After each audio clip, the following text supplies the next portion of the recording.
और इस वक्त आगे बढ़ने से पहले आपको अहम अपडेट दे दें, कैबिनेट की बैठक शुरू हो चुकी है और इसमें भी अरुणाचल प्रदेश पर सुप्रीम कोर्ट के फैसले पर चर्चा होने की संभावना है। सुप्रीम कोर्ट ने 15 दिसंबर की स्थिति बहाल करने के लिए कहा है।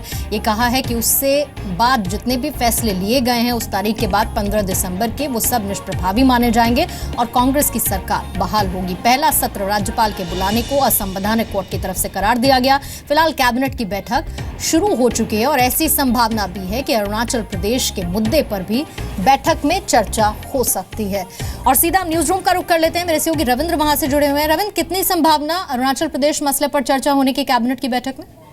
देखिए, प्रधानमंत्री 4 देशों की यात्रा से लौटे तो कल पूरे दिन एक और पहाड़ जो कश्मीर है वहाँ की समस्या का समाधान करने में वो लगे रहे और आज कैबिनेट की बैठक 10:30 बजे शुरू हुई है और उसी समय ये कोर्ट का फैसला आया है।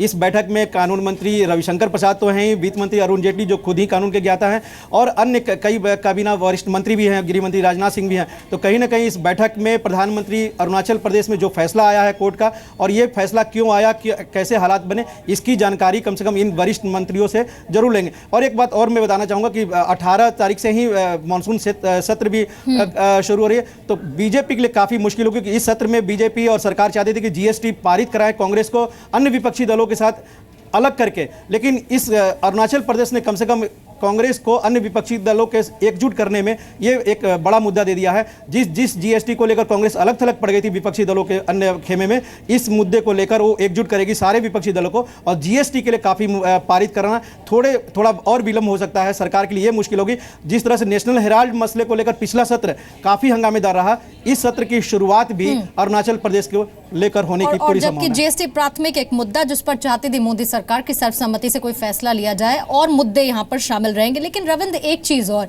जब कोर्ट ये कह देती है कि जो हम फैसला लेने जा रहे हैं, 5 जजेस की बेंच होती है, सर्वसम्मति से एक फैसला लेती है, वो ये भी कहती है कि इस फैसले का असर सिर्फ अरुणाचल प्रदेश पर ही नहीं बल्कि बाकी राज्यों पर भी होगा। सीधा सीधा कोर्ट ये भी इशारा करती है कि इस तरह की प्रक्रिया अपनाने से पहले कुछ चीजों का ध्यान रखा जाए, संविधान क्या कहता है उन चीजों को नजरअंदाज ना किया जाए।